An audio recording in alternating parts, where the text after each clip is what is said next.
Today I'm going to give you my 10 takeaways from Oklahoma's 66-33 win against Baylor, and all that's coming up after the bumper. What do you mean you don't subscribe to my son's YouTube channel? Mama, no! Just snap the damn ball, RJ. What's up, kidfolk? It's RJ Young. I am not on a step mill. Consider hitting the like and subscribe button because I upload a video every single day. So it's OU related, college football related, sports related. We have a good time.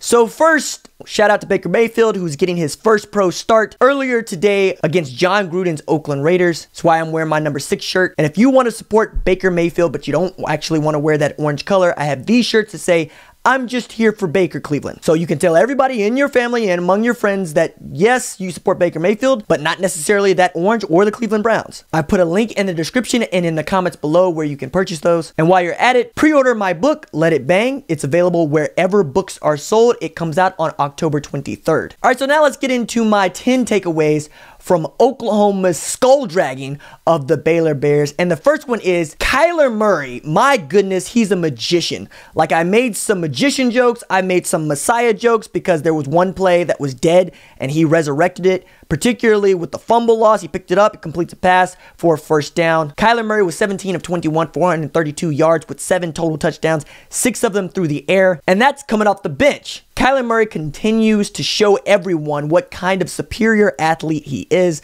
and why he's a favorite to be a Heisman Trophy winner. And at this point in the season, it would shock me to see him lose it to anybody other than Tua Tagovailoa, because that Alabama team is really good, even though Kyler Murray's numbers might be just a little bit better. Because from an efficiency standpoint, the only person that's keeping pace with Kyler Murray is Baker Mayfield from last year, and he was the most efficient quarterback in history. My second takeaway is that the running back situation did not get resolved. If anything, Kennedy Brooks showed why he might be the feature back against Texas with his 8 carries for 107 yards. Now, I know they came late and mostly in the second half, but don't sweat the technique. He looked good running the ball. He looked good in the open field. I think the only reason why you would not see more Kennedy Brooks in the future is because Trey Sermon leaves no doubt about himself being the #1 tailback, and he did something I didn't see Kennedy Brooks do a whole lot of, which is catch the ball out of the backfield and then do something with it. Trey Sermon took 151 yards nearly to the house on a very impressive catch and run from Kyler Murray. So while the feature back position might not be as settled as we thought it would be, we also know that Oklahoma is in good shape with Trey Sermon, Kennedy Brooks, TJ Pledger, and when Marcellus Sutton is ready to go, that's 4 running backs you can depend on to carry the load while Kyler Murray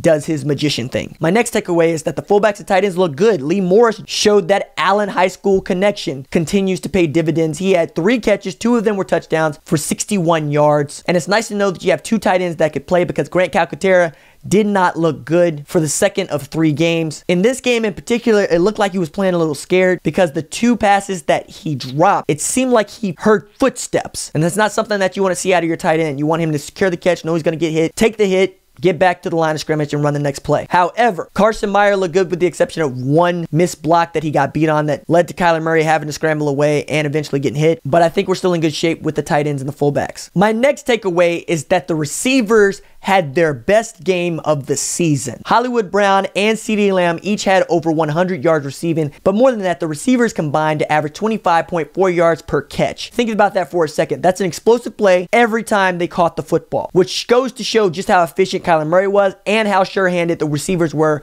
against a Baylor defense that wasn't terrible. Folks that saw those 2 screen passes that went for touchdowns, the tunnel screen for Marquise Brown, and the screen around the edges for CeeDee Lamb, also got to see what it looks like for wide receivers to have wheels when they can just flat out run away from people. My next takeaway is that the defensive line played well. It looked like the defensive line that we saw against Florida Atlantic and the defensive line that we saw against UCLA. Ronnie Perkins had 2 sacks coming off the edge. Amani Bledsoe had 2 pass breakups back to back. And while Neville Gallimore had a penalty, it was one of the softest penalties that I've ever seen. That said, the defensive line seemed to be lacking when it came to 3rd down execution, and I'll get to more of that in a minute. My next takeaway is that Kenneth Murray Jr. had 17 tackles. Curtis Bolton had 16 tackles. Mark Jackson had a sack. Caleb Kelly came onto the field late, had 5 tackles and 2 sacks, and has thrown into question whether or not he's going to redshirt. But more to the point for me, why was Brian Meade coming off the bench ahead of Caleb Kelly? And what kind of player has Caleb Kelly been in practice that we can't see this kind of play from him day in and day out in such a way that Curtis Bolton flat out beat him for the job and should continue to keep the job if he's healthy? My next takeaway is that the secondary wasn't very good. Trey Brown had 4 pass breakups. He looked good. Khalil Houghton had 11 tackles. He looked the best he's looked all season. But you're also talking about a secondary that helped to give up 400 yards passing and 2 100-yard wide receivers. You can't have that. I don't care that you play in the Big 12. You have to be able to shut down teams like Baylor to get to being a top-tier defense, the kind of defense that could be depended on to win national titles. My next takeaway is that Beamer ball, boomer ball, special teams showed up for the 4th time in 5 games. This time it was early when Chris Platt muffed the punt in the first quarter. Curtis Bolton was Johnny on the spot, and that's an easy 6 for Oklahoma. It's extremely cool to be able to see the special teams continue to play a pivotal role in football games at Oklahoma after a couple of years where it just seemed like it disappeared. And my last takeaway is that the 3rd down defense for Oklahoma was just atrocious. It was god-awful. It's not just that Baylor converted 45% of its 3rd down conversions, 9 of 20. It's that Baylor was perfect on 3rd and short, 5 of 5, and 9 of 12 passing. It means they put the ball in the air every time they converted a 3rd down. I understand that Baylor likes to throw the ball, and I understand that Oklahoma held Baylor to a paltry 2 yards per carry rushing. But the fact that they felt more comfortable putting the ball in the air on 3rd down, particularly on 3rd and short plays, speaks to the pass defense as much as the run defense, which to me says that there hasn't been a lot of change when it comes to the product of defense that we see on the field from a statistical standpoint, from a point standpoint. Remember,